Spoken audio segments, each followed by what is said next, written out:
I was. Kevin Mitchell with the Dupuis team at Keller Williams and Cassandra Rowley with the Dupuis team at Keller Williams. Yeah. We're back for another wonderful Wednesday with our Kitsap weekly market stats. So last week and this week are really, really similar. Everything just kind of held steady, maybe a minor percentage, like between 2 and 5% fluctuations, which is not a major cause for front page news by any means. But we were actually noticing an interesting stat. So last week, so this is our price reduced, if you can't read that. So list price reduced. Last week it was 57, and this week it was 46. So those are some really high numbers if you look at it as a percentage of the total. So new listings 82 and 46 of those had price reductions. So what that means to us is that maybe sellers are getting, and listing agents are getting a little bit overzealous in the way they're pricing their new listings, and the market, who are the buyers, are saying we're not going to pay that much for this house, for X, Right. Y, and Z reason. So they're pricing it too high. they're pricing it too high, which this is what's going to happen. So these price reductions are going to turn into below list price sold prices, and this number here, which is relatively low, so if you add the at and above numbers, those two combined are high, which means it's a seller's market. If we keep seeing these price reductions, then this number is going to creep up, and it's going to shift over into a buyer's market just by sellers pricing their homes too high. So what happens when you price your home too high is that you're going to end up sitting on the market for so longer days on market. That average is going to go up, and then you're going to end up selling your home after a price reduction or 2 or 3 for less money than you could have had you just priced it right in the first place. Right. So that's why we do these stats, so we can stay educated as a team, and so we can work the best for our sellers to get them the most money possible with the fewest days on market. Right. And keep this number low for them, because as long as it's a seller's market, sellers benefit. That's kind of how that works. Exactly. So, but other than that, pretty standard. This is all without Bainbridge, by the way. So this is all central, north, south Kitsap. Kevin, anything to add? So basically what you were saying was, if this, say this changes to 29, Mm-hmm. and this is 39, Mm-hmm.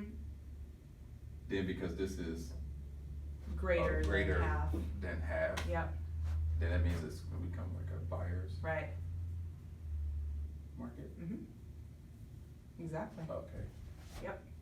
So if these were to flop, for example, if we get so many homes that sell below the list price, then that's indicative of a buyer's market for that week and going into the next week. Okay. Yeah. Cool. So very cool. So buyers, there's hope for you, but seller Yes. tip for the week: price your home right, because we don't want to have to do a price reduction at 14 or 30 days or whatever, because that conversation's never comfortable. Right. Had we just priced it right in the first place, it would have sold with multiple offers, probably above list price. Yes. So there you have it. Oh, did we have another sales tip? Oh, about being underwater. Being underwater. Yeah. So we saw an interesting trend this week in talking to some homeowners who are trying to sell their homes, and they are actually upside down in their equity. And, Wow. and we're like, how does that even happen in this market, right? So it happened in the last boom we had right before the 2008 Right. crash. So the market was going up. Everyone had all this instant equity, like they would buy their house, and 18 to 24 months later they've got $50,000 in equity. So they just started using their homes as like ATM machines, taking out mortgages, paying off cars, paying off high interest credit cards, that sort of thing, which is maybe sounds good, right? You're taking a low interest product that is a write-off and using it to pay off your high interest consumer debt type stuff. But what you're doing is you're taking out your cash flow, you're taking out your phantom income, which is your equity in your home. You're taking that down to zero to pay off consumer debt, which is zero equity, doesn't create any net worth, nothing, and all it does is create a bigger liability on your most precious financial asset. So we don't recommend you do that, homeowners.